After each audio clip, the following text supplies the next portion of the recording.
Bonjour à tous, si c'est votre première fois, bienvenue. Moi, je suis Yera Marie et cette chaîne nous parle de tout. Nous parlons de la famille, nous parlons des enfants, nous parlons des finances, nous parlons de tout ce que nous pouvons faire pour avoir une vie assez équilibrée. N'oubliez pas de vous abonner, d'appuyer sur la touche j'aime. Cela aide ma chaîne YouTube. Aujourd'hui, nous allons parler d'un sujet assez intéressant, le sextage, ou aussi appelé textopornographie. Nous allons essayer d'élaborer et aussi donner des conseils aux parents. En anglais aussi, on appelle sexting et je vois aussi qu'en français aussi, il y a des gens qui l'appellent le sexting. Et c'est quoi le sextage? Alors, le sextage, c'est le fait d'envoyer électroniquement des messages ou des photos qui sont sexuellement explicites avec votre téléphone, votre portable, l'ordinateur et autres. Beaucoup de personnes utilisent le sextage pour communiquer, pour avoir de l'attention. Souvent, certains le font avec leurs conjoints, certains le font avec leurs amis. Mais quand il s'agit des enfants, surtout des adolescents, nous devons faire très attention. Les adolescents, beaucoup d'entre eux ont peut-être des petits amis. Ils essaient d'envoyer une photo pour montrer une partie de leur corps. Ça peut être leur sein, ça peut être leur sexe. Et ils n'ont aucun contrôle de cela après l'avoir partagé. Et cet ami-là peut envoyer à beaucoup de personnes. J'avais écouté une histoire de deux enfants qui étaient en train d'échanger des messages. Et il y a un qui a dit à l'autre, de la manière dont tu es court, c'est comme ça que ton pénis aussi est court. Et le petit, il s'est senti tellement offensé, il va dans la douche, il enlève son pantalon, il prend la photo. Et il envoie à son ami. Ça, ce n'est pas petit, ok? Et puis il envoie à son ami. Et l'ami maintenant balance toute la photo partout dans l'école. Oui, c'est réel. Souvent, on pense que c'est souvent les filles qui montrent leurs seins, leurs fesses, tout ça. Ça arrive aussi aux garçons. Donc c'est un sujet assez délicat parce que ça se passe tout le temps. Madame Cox, merci d'avoir posé cette question, de m'avoir demandé de faire cette vidéo. Cette question est d'actualité. Covid-19, tout ça, les enfants sont plus sur les réseaux sociaux, avec leur téléphone portable, leur ordinateur, tout ça. Donc, nous devons aussi nous éduquer et puis parler de ça avec nos enfants. N'assumons pas. En tant que parents, on ne peut pas assumer, oh non, c'est pas grave, mes enfants savent bien, ils savent ce qu'ils doivent faire. Non. C'est notre responsabilité.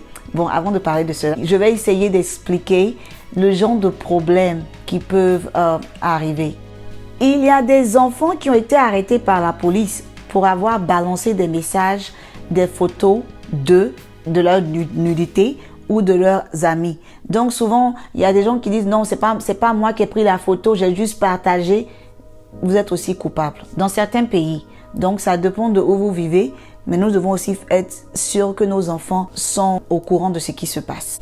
L'enfant peut être accusé d'avoir diffusé de la pornographie juvénile.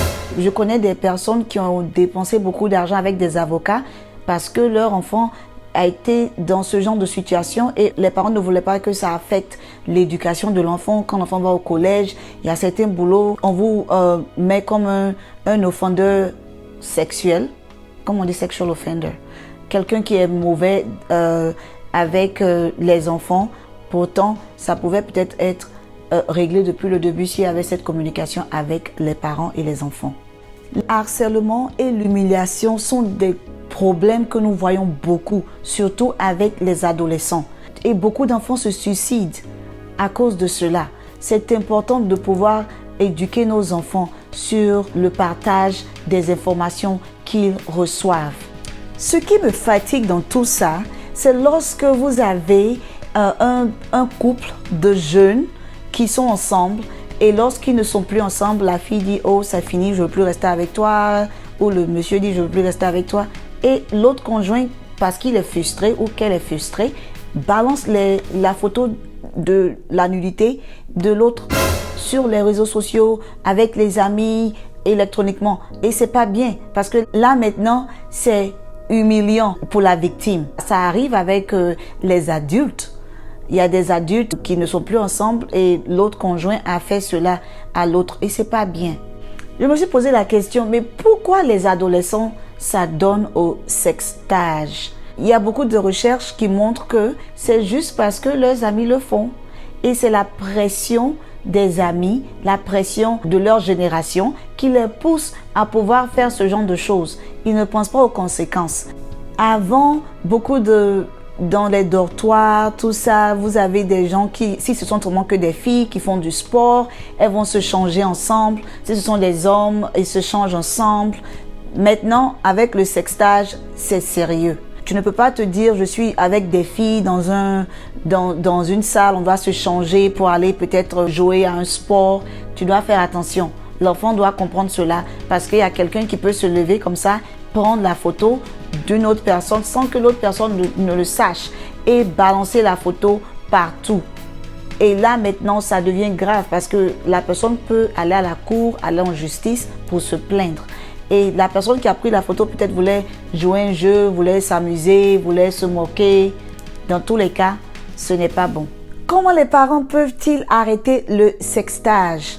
Tout d'abord, vous devez avoir une communication très ouverte avec vos enfants. Ne vous cachez pas pour dire « Oh, mon enfant va s'en sortir ». Non, parlez de cela avec vos enfants. Et quand vous communiquez avec vos enfants, donnez-leur l'opportunité de poser des questions. Ne soyez pas ces gens de parents qui sont comme des policiers. Vous venez, vous parlez, vous partez. Si l'enfant n'a pas compris quelque chose, vous n'avez même pas cette honnêteté de dire à l'enfant « Ok, je ne comprends pas bien, attends que je fasse mes recherches et on en reparlera » au lieu de vous fâcher et d'éteindre la conversation. C'est important que nos enfants arrivent à parler avec nous. Vous n'êtes pas la police, vous êtes le parent, vous êtes là pour guider votre enfant. Vous êtes là pour aider l'enfant à pouvoir s'en sortir dans ce monde qui est mélangé. Ok? Voici quelques exemples de conversations que vous pouvez avoir. Par exemple, si votre fille s'appelle Gasparette, Pasteur Sanogo, désolé, hein, c'est Gasparette qui est dans ma tête actuellement. La maman vient, « Hey, Gasparette, oui maman, as-tu déjà entendu parler du sextage? Tu veux dire qu'on texte quelqu'un? Pas vraiment. Oui, qu'on texte, mais il y a une différence entre envoyer un texte message et le sextage. Et si Gasparette ne connaît pas la réponse, vous essayez de lui expliquer. Lorsque tu envoies une photo d'une partie de ton corps à quelqu'un, ça s'appelle le sextage. Et tu peux avoir des problèmes pour cela. Lorsque quelqu'un t'envoie une photo pour faire rire, mais la photo est explicite, la photo montre la nudité de quelqu'un d'autre, tu dois faire très attention. Tu dois soit me dire, soit dire à un adulte et puis effacer le message. Parce que lorsque tu envoies le message, tu diffuses la nudité de ses amis. Si vous dites à votre enfant, « Hey, j'ai entendu parler des enfants qui ont eu des problèmes parce qu'ils ont partagé des photos de nudité de leur autre ami. As-tu déjà entendu parler de cela ?» Vous laissez l'enfant expliquer. L'enfant peut dire, oui, j'ai entendu parler, ce n'est pas bien. C'est pour ça que moi, je n'aime pas prendre mes photos quand je ne suis pas habillée parce que c'est pas bien. Et là, vous êtes là, oh, ok, d'accord. Donc, tu comprends que je veux te protéger en tant que ta mère, en tant que ton père. Je ne veux pas que tu sois dans ce genre de situation. Donc, je veux que nous ayons cette conversation. Ça peut aussi aller de l'autre côté. L'enfant peut dire, oui, je suis au courant et il n'y a pas de problème à cela. Je peux envoyer ma photo à qui je veux, comme je veux. C'est mon corps. Et nous avons des histoires comme ça où les enfants se disent que ce n'est pas un problème, ils vont juste apporter leurs photos. Ne vous fâchez pas, c'est là maintenant que vous envoyez les histoires des enfants qui ont été dans des problèmes où vous expliquez donc que ceux à qui tu as envoyé la photo, lorsqu'il y a un problème, tu sais qu'ils peuvent utiliser ça contre toi. Il y a des enfants qui peuvent envoyer leurs photos parce que les amis ont forcé et maintenant tout le monde lui dit tu vas faire ci pour moi ou je vais montrer ta photo à telle personne. Tu fais ça pour moi ou j'envoie la photo à la maîtresse. Tu fais ça pour moi ou j'envoie ta photo dans toute l'école. Tu fais ça et l'enfant maintenant est dans des problèmes. L'enfant doit être à mesure de dire à ses parents ou de dire à un adulte, j'ai fait une erreur, j'ai envoyé ma photo à telle personne et la personne est en train de me harceler. Qu'est-ce que je dois faire? Donc c'est ça, si votre enfant vous dit oui, j'envoie mes photos souvent à mes amis, j'ai pas de soutien sur moi parce que c'est ma copine, c'est ma soeur. Pardonnez les parents, ne paniquez pas. Oh, toi, quel est ton problème? Qu'est-ce qui ne va pas avec toi? Mais c'est quel enfant j'ai eu? Oh Seigneur, oh, calmez-vous. Calmez-vous parce que si vous commencez à paniquer, là, la prochaine fois, l'enfant va rien vous dire.